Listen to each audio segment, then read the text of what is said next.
Well, welcome back, folks. We're here for another one of my live stream model builds. Now, for anybody who hasn't seen any of my previous videos on this one, we are at episode 9. And this is what we're building. This is the 1/48 scale B-24D Liberator. It's the Revell of Germany boxing, but it's the original monogram molds from back in the day, late 70s, early 80s. So it's a little dated, not quite as accurate or as detailed as you would expect with the newer kits. But for what I'm doing with it, I'm happy. What am I doing with it? I am building this up as a Coastal Command B-24D, and I'm using a few different things to do it. So the base plastic, I've got a Belcher Bits nose radome, a Belcher Bits lay light that goes underneath the wing. I've got the torpedoes and sonobuoys from Belcher Bits as well in the Bombay. I've also added the wings, little stub wings on either side, the rocket wings. Those are from Wild Sow resin. It also includes a RAF style Halifax tail turret, all of which makes for a British Coastal Command aircraft. And I am using Aviology decals, this particular sheet right here, to do this up in the markings. And I will be finishing it as the aircraft at the very bottom here. It's the same one that's on this side right here. BZ792, an aircraft from, let's see if I get this right, 224 Squadron in the Coastal Command. British squadron, but flown by a Canadian in the summer of 1944, specifically in support of the D-Day landings, and they sank 2 U-boats on one mission. So that is the one that I have chosen to build this up as. So I'm going to get the box top out of the way. If you haven't seen the earlier videos, like I said, I do recommend you go back and take a look. It will get you a better idea of where I am and how I got here. Now, in the last video, we had the fuselage primed, the wings were primed, everything was pretty much ready to go for paint. We started doing some wood grain on the depth charge, and then we did some cleanup on some wheels and landing gear and stuff in preparation for some painting. I did get a little bit farther. I think it's been about a month, I want to say, since that last video. And I did get a bit of progress done on it. I've been prepping a lot of it, again, for this particular live stream. So we'll start with the tail turret. You know what? Let's start with the tail turret. I want to zoom you in here a little bit so you get a good look at what I've done. So if you remember, I believe last time I started working on the tail turret, I was cleaning it up and prepping it for paint and getting ready to do the assembly. And here it is assembled. Now it's a little hard to see because it's small and it's painted black. It's going to be difficult to get a good look at it. But that is the tail turret. So it's actually facing this way. See, this is the problem. It's not going to want to focus very well. This is the front. And that's the back. So if you're looking from the tail, you would basically see that. The resin interior has been painted black, cleaned up. I've got the photo etch, the vacuum form cover on it. I need a little bit more work along the front here. You can see right here. Let's see if I can get this on camera. Right here, the vacuum form is popping a little bit. I got to get that glued back down. But I did get I hand painted all of the framework on that, just make it easy. I didn't feel like doing all the effort with the masking just to paint it black when it's going to be, stuck in the back. You're not going to see it very well.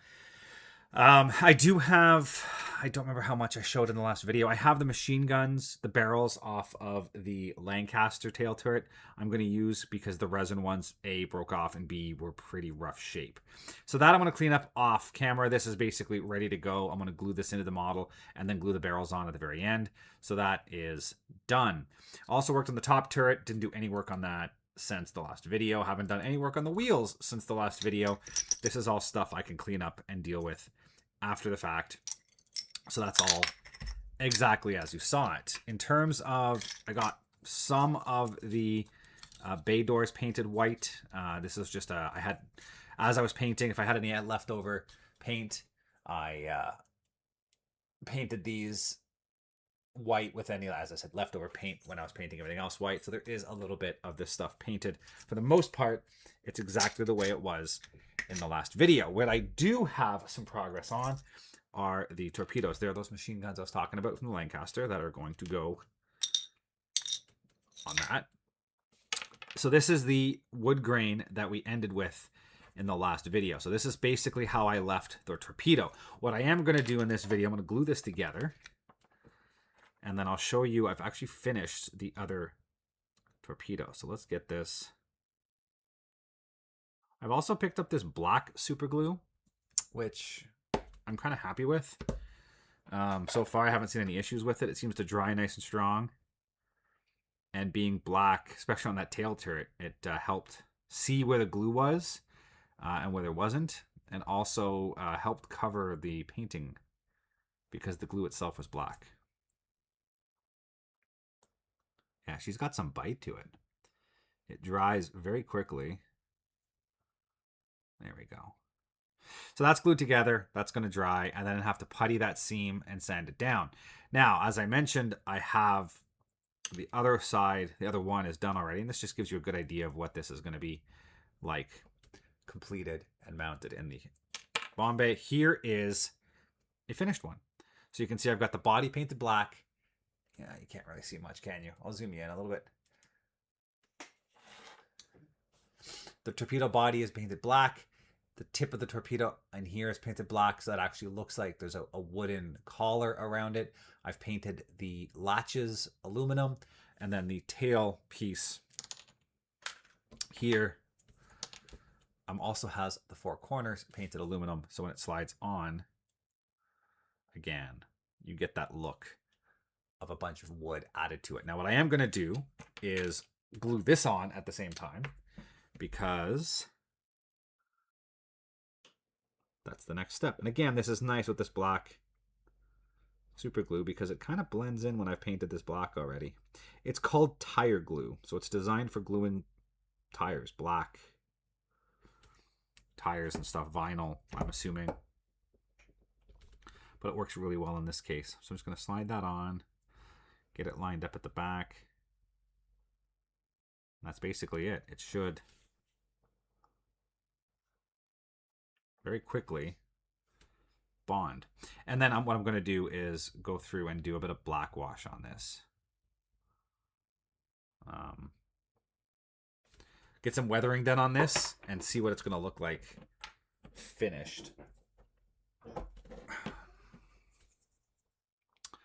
How am I going to do this? You know what? I'm going to use my pinchy pliers because I can grab. There.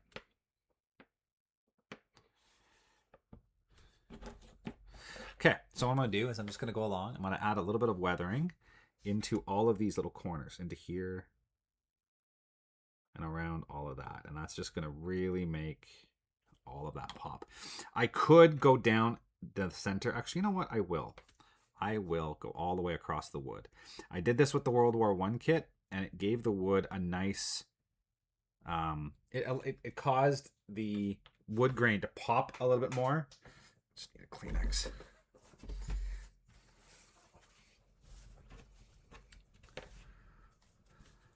It just allowed that wood grain to pop a little bit and made it look a little bit more busy. So I'm just going to do the same thing here. Go along all the corners.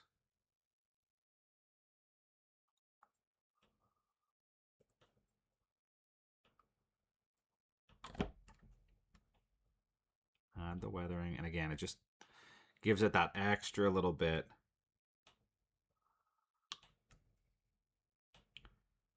Yeah. So you can see how just the slightest change, you know, causes such a big impact for the final product. Now this will get a coat of flat coat at the end. I will do just especially because this black wash does give it a sheen, and I don't want that. I want it a dark, a flat, I should say, final product. So I will go around at the end. But yeah, you see in here, for example, that crack down the middle, that black fills that in and just gives it depth and makes it look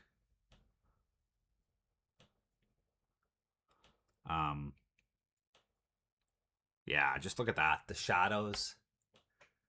That's so much nicer than it was. Just left the way it was. So I'm just going to go through here and add all of this in.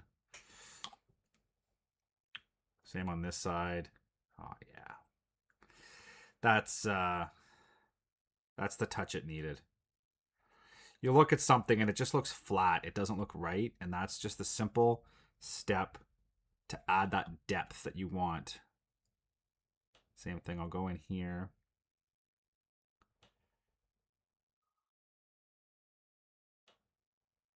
Yeah. That looks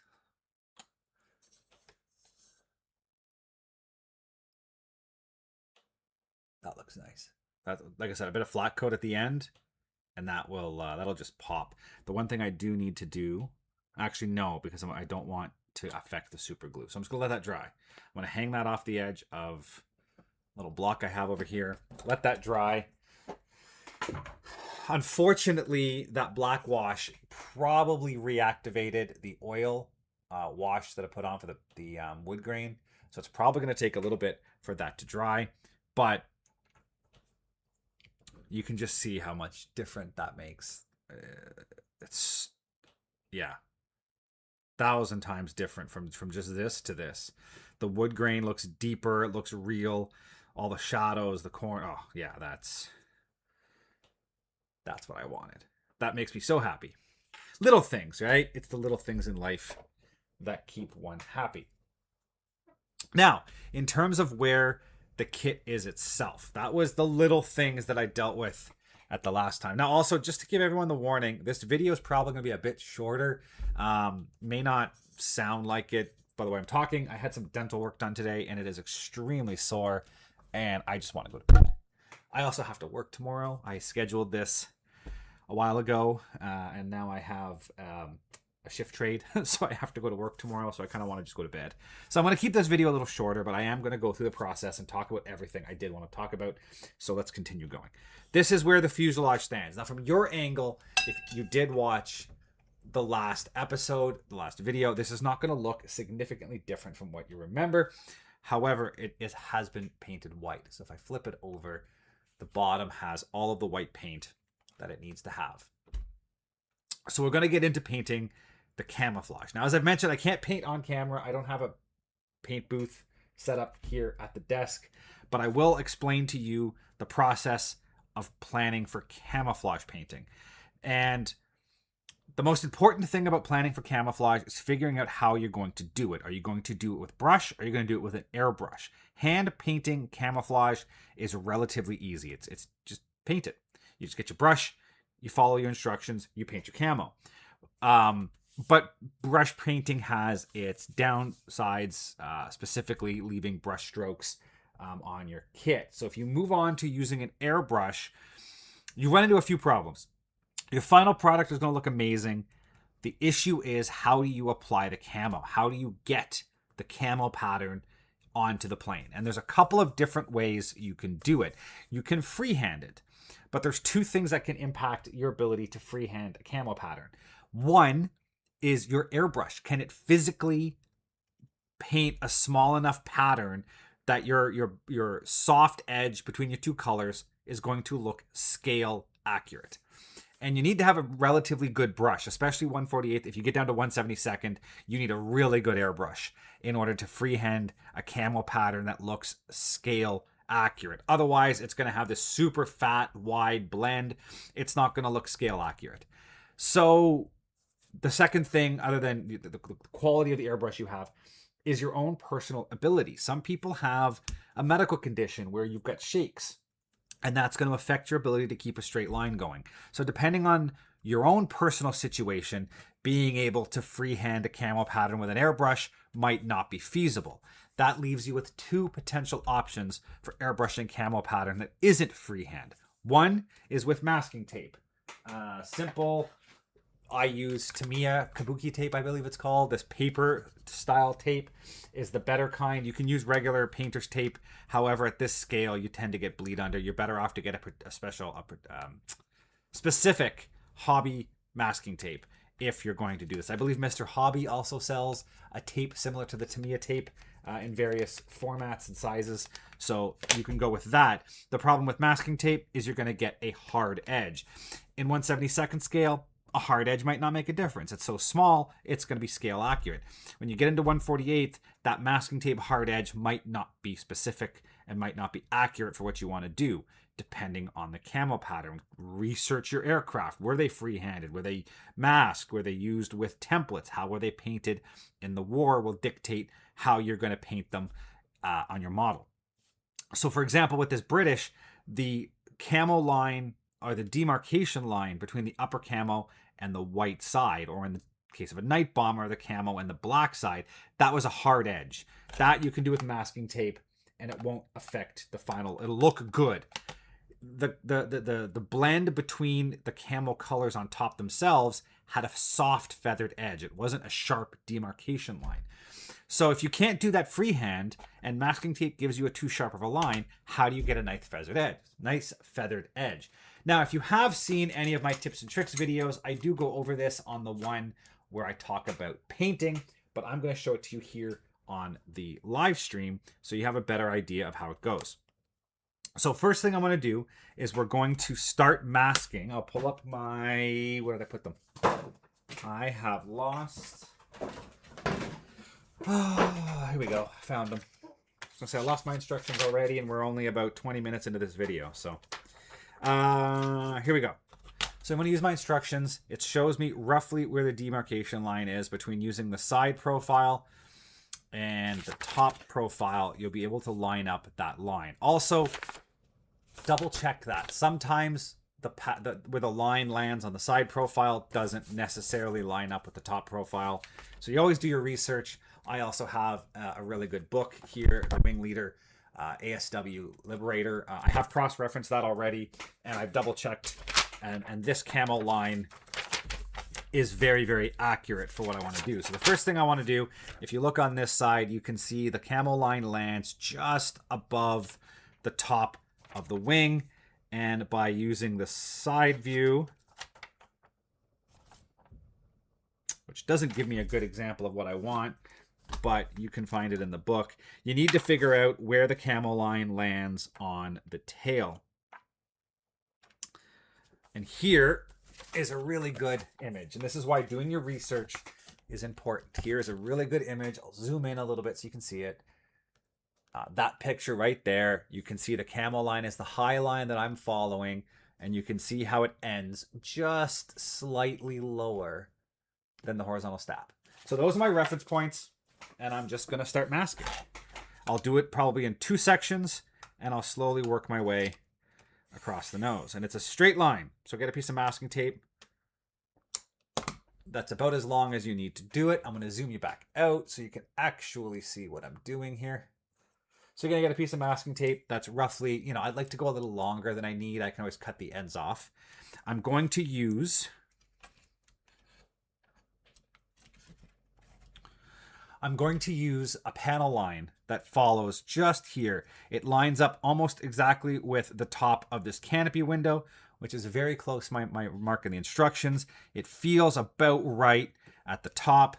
And if I put my masking tape on that panel line and I line it up straight and I continue pulling the masking tape all the way to the back and I keep that line straight, it brings me almost exactly where I want to be when you get to the tail, just slightly lower than the horizontal stab. Pretty much exactly where I want it to be. And then you can eyeball it down the side. You can look with your eye down at the line. Make sure you're relatively straight. It won't be perfectly straight completely. You will get a bit of a curve to it based off the shape of the fuselage. But that right there is pretty much exactly what I need. So from there, you can see now I've got all the extra tape hanging off the back here.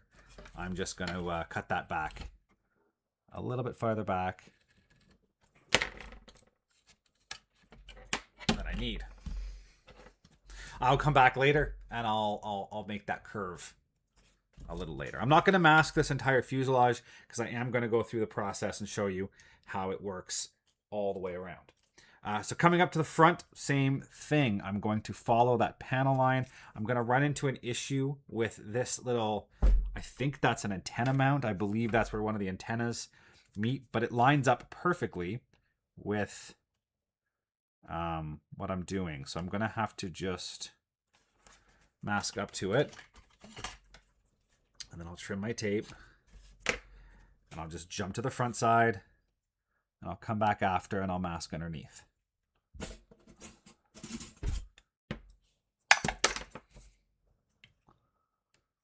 And this is where you will get a little bit of curve to it because I need to bring it down. Whoop. So I'm going to use my tweezers here just to get it lined up nice and tight. And I'm going to bring it down. I want to bring it just to this corner on the window. And I just pulled the masking tape off again. Something right about that. Same thing. Come up to the front. I'm going to trim. Actually, you know what? I'm not going to use the scissors. I'm going to use my hobby knife because I want to follow the front shape of that window. I want to follow the angle.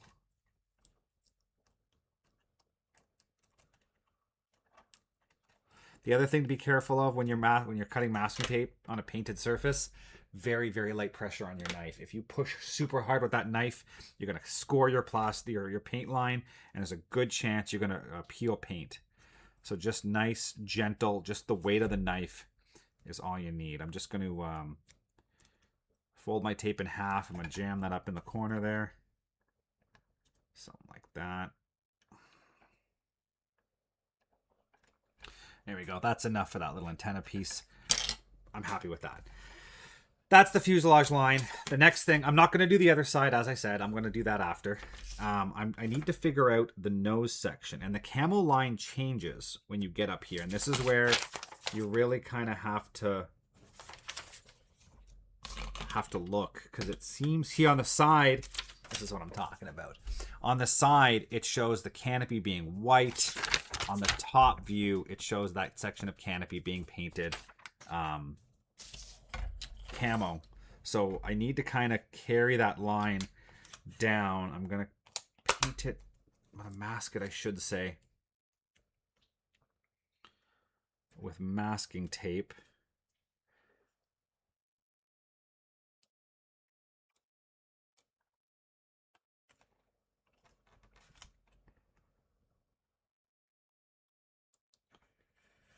I think right about there. I'm just eyeballing it. If it's not perfect, it's not perfect. I'm not making a movie replica. I'm making a model that I will be looking at from a couple of feet away.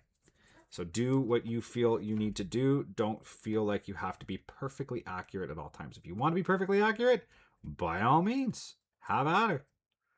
I'm more than happy to make something that's close enough to my own personal needs. Now, there is one thing I'm going to do that is going to be slightly different from the instructions. The curve of the camo,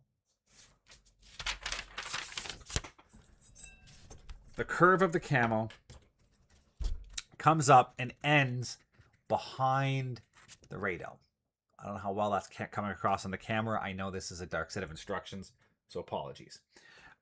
It curves behind the radome.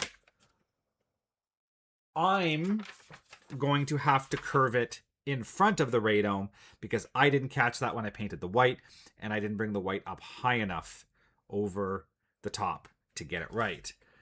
But I'm going to cut it to this side. I'm going to follow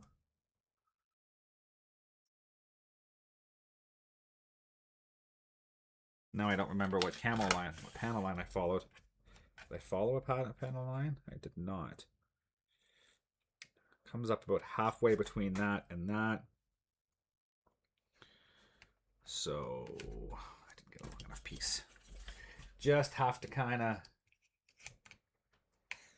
eyeball it. So from somewhere, let me see, that comes down like that.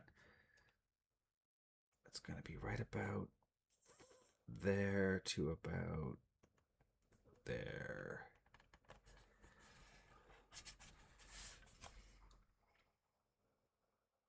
Yep, that's about right. And then what I'm going to do, I have somewhere in here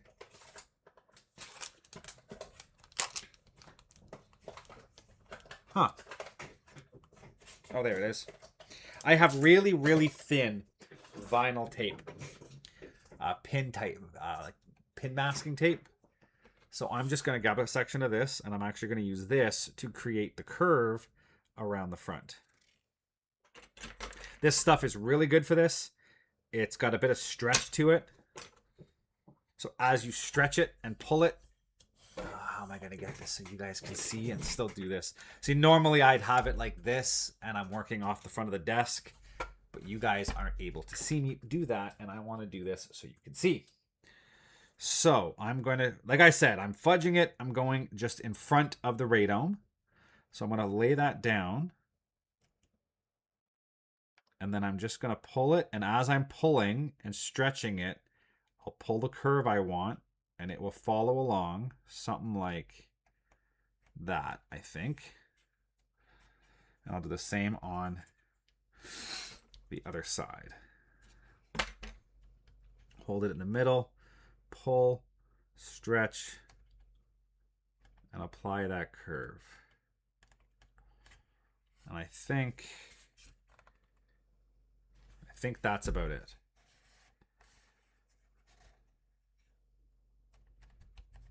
Yeah, I'm pretty happy with that. To be perfectly honest, I know it shows the camo line ending behind the radome. I could do my research in this book and see if there's any top-down views of the later camo style. I feel like, I mean, you know what? The pictures do line up with, yeah, the pictures do line up with that camo. I'm going to go with the theory that the white paint on the edge of this Astrodome would reflect back into the pilot's eyes, be too bright. So I'm painting it camo to add as a anti-glare section of paint. That's my theory. If anybody questions why I did it that way, that will be my answer. Now we're just going to come to the back, and I'm going to add just a tiny little piece of tape back here to get that angle. The real one had a curve. Again, no one's really going to know. And there we go. There's one side masked back. And then we've got the curve around the nose. All I have to do is mask the other side, line up that canopy again, and this is ready to go for paint. Now, when you're painting camo, you always want to try to paint your lightest color first, and then your darker color second. It just helps with coverage. The other thing people are going to talk about is pre-shading. I used to do a lot of pre-shading, and then I've come to the realization that when you pre-shade, pre-shading is just going along and highlighting your panel lines in a darker color. So when you paint the camo, the panel lines are darker and the center of your panel is lighter, and it mimics the fading you would see on actual airframes. My issue is if you pre-shade a line, and then you're painting your camo line, and your camo line ends up being right across that pre-shade, you're gonna have thicker buildup where two colors overlap, and that pre-shading is going to disappear, and then you're going to have uneven shading. So I'm of the mentality, if it's a single color like a modern jet, or if this was like a B-17 and the entire top was one solid color like olive drab, yes, pre-shading is a valid way of doing it. You can then play with your depth of color, your translucency of your paint, that kind of stuff, and a light coat will allow that pre-shading to pop and give you the variance you want.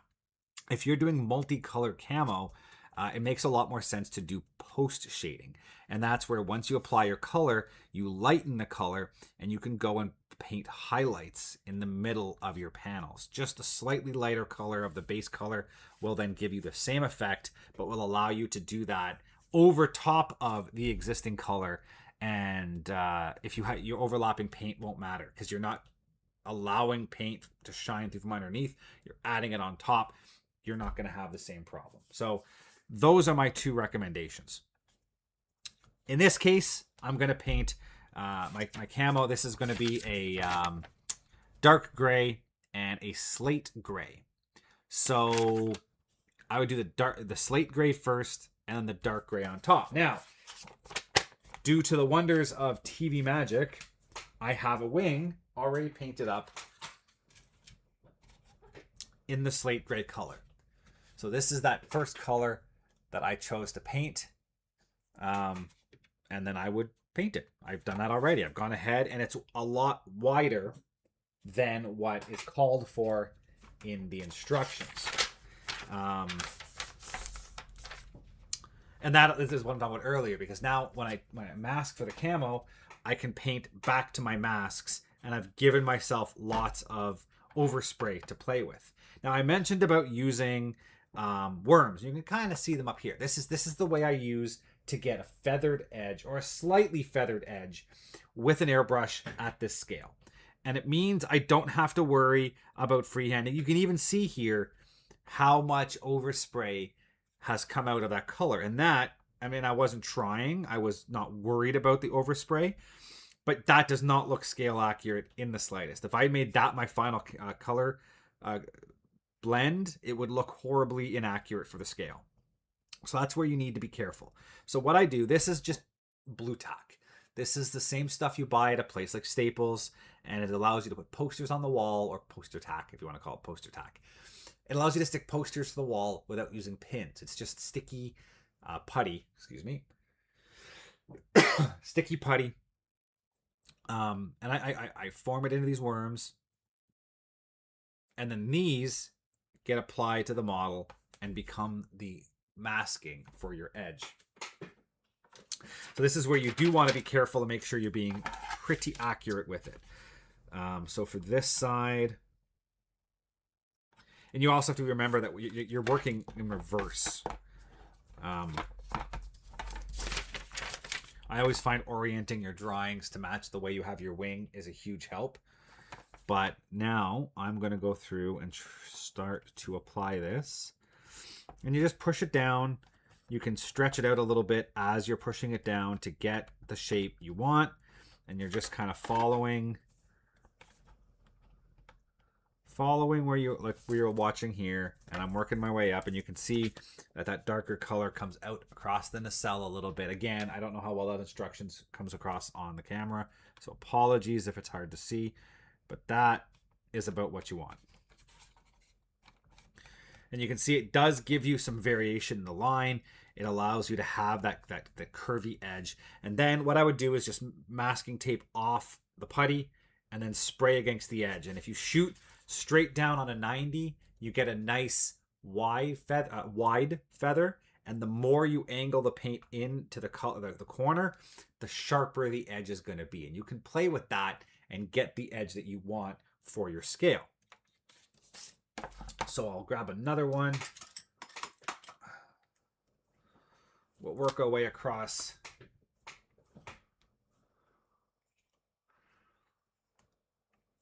the back side. But you can see it just comes like in a... I've actually got two different kinds here. I've got the white and then the blue tack. It's just a ball. It's just sitting here. I grab what I need. You can... It's like Play-Doh, sticky Play-Doh. It works really, really, really well for this. It normally doesn't leave any type of residue on the kit. It comes off nice and easy. Even when you get paint mixed into it, it's not a problem. I always just make sure the piece I'm making is about the right length for what I'm doing. You don't want it to be too long or too short. I guess too long is fine. You can always peel it back.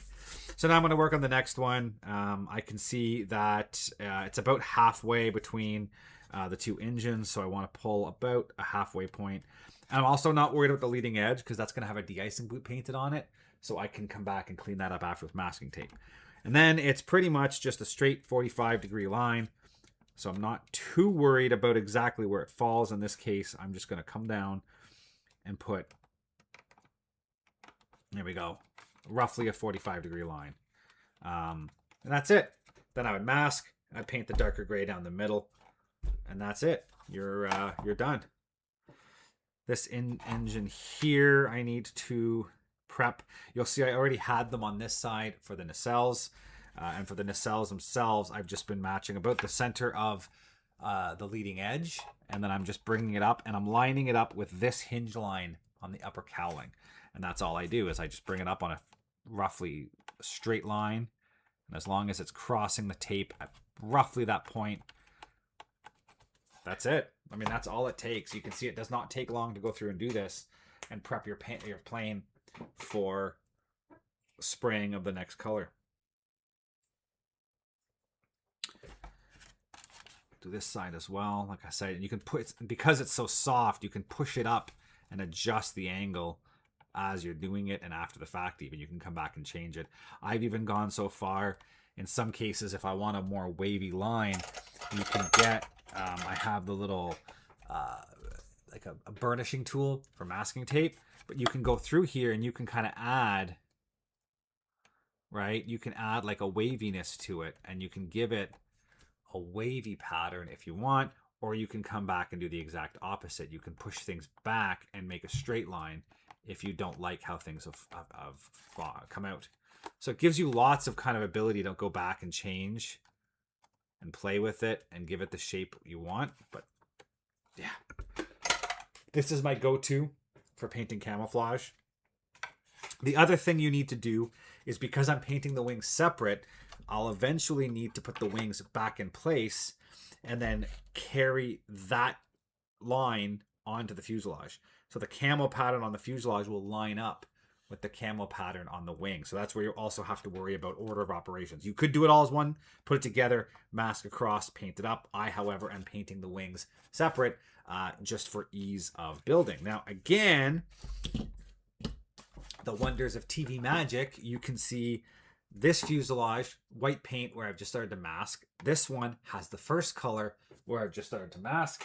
The right wing is done. It has both colors painted. So you can look across and see how it looks with that nice, slightly feathered edge. It's not a straight line. It's not masked with masking tape. It's just feathered enough to look right from a distance. And you get the waviness. It's a bit random, the way it would be if someone's painting by hand at full scale. So you have a little bit of randomness mixed into it, a little bit of feathered edge. You can start to see when you put all that together, you know, that's starting to look really cool. And you can also see how trying to see here. Yeah, so the dark gray, this dark gray line will run up somewhere to the leading edge, and then you can see how the dark gray will come across. This color will come across. This gray will continue across, and the camo looks like one continuous camo pattern across the entire fuselage, which, I mean, it's you can start to see, A, it's big, but B, it's starting to look the part for its size. So yeah, the good news as well too, you can leave these things on for a decent amount of time. I wouldn't do it for days and days and days, but if I put this on today, I can paint it a couple of days from now and it won't affect it all. I've left stuff on for a good length of time and it hasn't really caused any ill effects. The other thing with the fuselage, with the stub wings, I will have to mask those off and paint them later. The top color is the same color that I'm painting. I believe they're both the dark gray on top. So I'll have to come back after the fact, mask these off and paint the tops of these gray eventually, but that'll be a much later problem after I get all the other camo done. Yeah. The other thing I have to worry about before I forget, because that's the kind of thing you get into and you realize you forgot to do, the insides of the tails are white, not camo. So you will have to mask off the insides of that. So this is where, you know, don't rush this stuff. Take the time, look at your references. This one's relatively easy because there's no... Didn't I have tweezers? There's no crazy camo pattern. There's no crazy masking. There isn't anything that's hard to do. You just have to take the time to do it right. And then I also have, here I use this stuff. I keep a couple of rolls of 1 inch and I think that's 3 inch, 2 inch, 2 inch, 1 inch and 2 inch, just as a Scotch masking tape, painter's tape. And this is what I use to mask big sections of the fuselage. The yellow tape I use for my close in detail, but then in the paint booth, I'll just put a big section of tape, I should say, I'll mask off, you know, down the side, and just regular green painter's tape. And paint it. And I have a bunch of tape I just reuse. It's stuck to the side of the paint booth. Take it off, stick it on, paint it, peel that off, put it back on, and then I come back and peel this tape off after. So that's just like matte over tape that I have in the paint booth. That's super cheap, and that way you don't end up covering the entire kit in this more expensive hobby tape. You're using your 99-cent roll of painter's tape to do the vast majority of the wide masking, and then it's a lot easier. And actually, one other thing you can do, I'll go grab it here in a second. Another product, whoop, that's too close. There you go. Another product you can use for masking. Hold on for 2 seconds. I'm going to run and grab something else in my closet.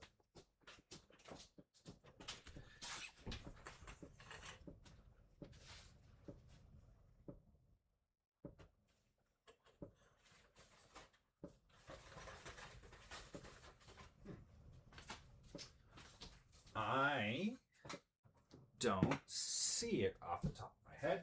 Now, there you go. So another great and inexpensive masking product which I've come across is Press and Seal.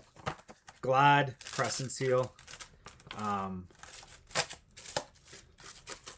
don't really need to use it in this case, but for example, you know, if you were masking something and you wanted to mask off a large section for overspray purposes, you can grab your piece of Press and Seal and just apply it and just press it on. And there you go. You've just masked off a whole side of the fuselage. An entire roll. This thing is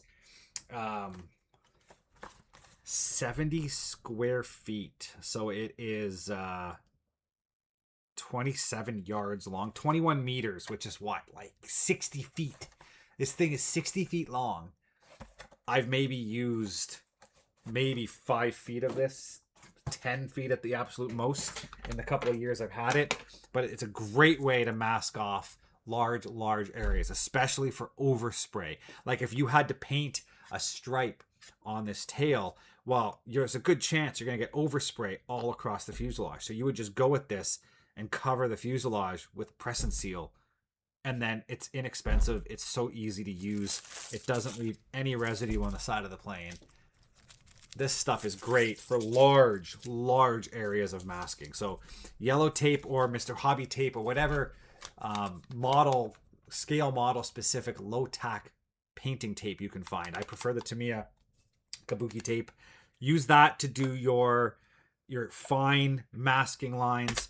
Use, as I said, a cheaper painter's tape to do your wider masking, your bulk masking. And if you got to mask lots, go to Press and Seal. Even newspaper, you know, grab some scrap newspaper and tape that on. Anything you can to not use your expensive tape for large sections of the fuselage. So that's pretty much the process for how you want to prep to do your fuselage painting. So as I just mentioned, mask in larger increments, small expensive tape for your fine lines, less expensive, cheaper tape for your wider areas, and the newspaper Press and Seal for vast areas. Always start with your lighter colors, work to your darker colors. I personally tend to avoid the pre-shading. I will post-shade whenever necessary. And use your little blue tack worms to give yourself a nice camo pattern with a feathered edge that looks scale accurate for what you're doing.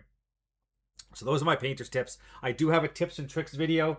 If you want to see some more in-depth look at that, you can jump over to those. I have quite a few different tips and tricks videos with some of these modeling techniques in there. So take a look at those if you want to see more. What we are looking at for time? It is 21:14. I'm actually pretty close to being where I wanted to be time-wise, to be honest. So yeah, we saw the tail turret. We saw the torpedoes. That's the prep work for painting. So before the next time-lapse video, or our live stream build, I should say, I will have all the camo painted on the rest of the other wing, this fuselage, and I'll most likely leave the masking on the fuselage, and we'll pull all of that together on the next live stream build. So that gets us very close to the end. As I did say, I am cutting it a little bit shorter than the usual hour, just because the side of my face is killing me after I had some dental work done today. So we'll take one quick look at the instructions. I want to make sure I'm not missing anything big. I still need to paint the rest of these bomb bays white. Make sure I get these right. Yeah, these will end up being glued in place here in the open position after the fact. I'm going to weather the fuselage down pretty heavily and then glue these on after so that you can see that where it weathered behind the doors. That'd be one of the last things I put on.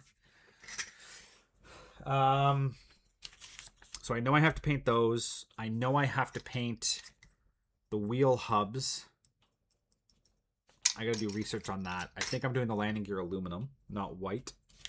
Propellers need to be painted black. The other thing I need to worry about, I noticed that on this one, there are some significant gaps underneath the cowlings that didn't fill very nicely. I'm just gonna fill that with white glue. At PVA, just Elmer's PVA glue, and I'll hit it with white paint after to hide all that. I might even brush paint that after the fact, and then the weathering underneath is going to hide a lot of those crimes after the fact.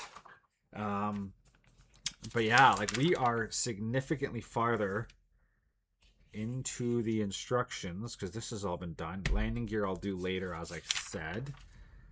Top turret was still where it was last time. I'm going to have to paint that, the interior green, and then I'll brush paint the machine guns black, and that turret will get glued in again after I've pulled the masking and after all the camo is done. I'll drop that in after the fact.